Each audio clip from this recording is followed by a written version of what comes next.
Hello guys, kumusta? So, mag-share ako sa about pupo guys kasi pupo user din ako at nagproblema ka sa imong agency. Gusto mong umalis, hindi ka na-approvean. Kaya ako din guys noon. Pero sobrang pakaawa ko sa kanya noon guys.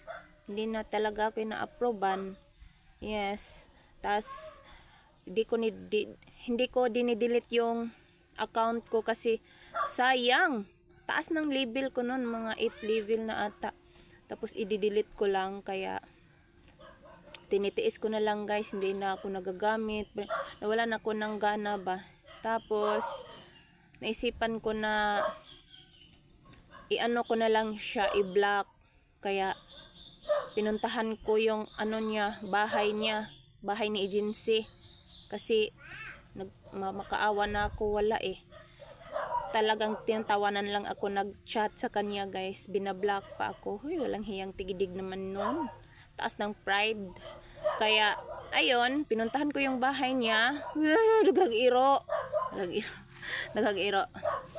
So, pumunta ako sa bahay niya, sinesearch ko yon yung kanyang pupo ID, tapos binablock ko siya. Pagkatapos kong na-block, nag-apply ako ulit ng quit sa kanya. Kaya mga ilang araw guys, na-approvean ako.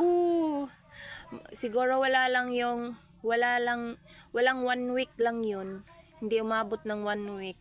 Kaya base lang po sa experience ko guys, i-share ko kasi tumingin din ako ng tutorial noon kung paano umalis na walang approve sa agency, pero wala din.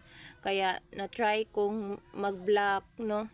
Base lang sa experience ko guys, hindi ako expert dito sa pupo. Pero itong itong nalaman ko, i-share ko din. Kasi ang daming gustong umalis pero hindi ina-approvean. Yung iba nga gustong magbayad, bahala na magbayad basta lang ma-approvean, pero hindi pa rin.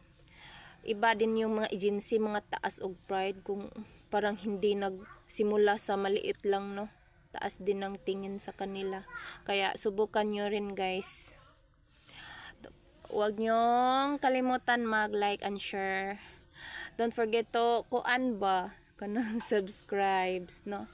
So, hope you like my video. At ito yun guys, punta tayo sa pupo. Kaya ito yung bahay ko. So, hanapin natin ang bahay ni agency, no.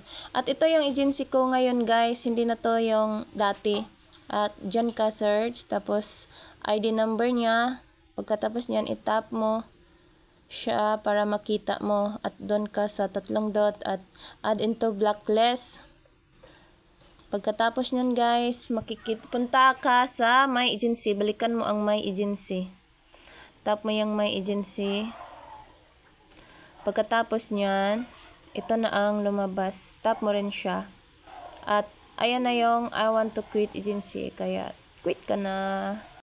Yun lang yung maituturo ko sa inyo guys. Dahil base lang po yan sa experience ko. Sana makatulong yung itong video ko sa inyo na gusto din mag-quit sa inyong agency, no. Sana ma-approvean din kayo ng katulad sa akin. Hindi na siguro yung agency mag-approve dyan, parang kusa na siguro yung ma-quit dahil naka-block na siya eh. Kaya good luck sa inyo. Taray.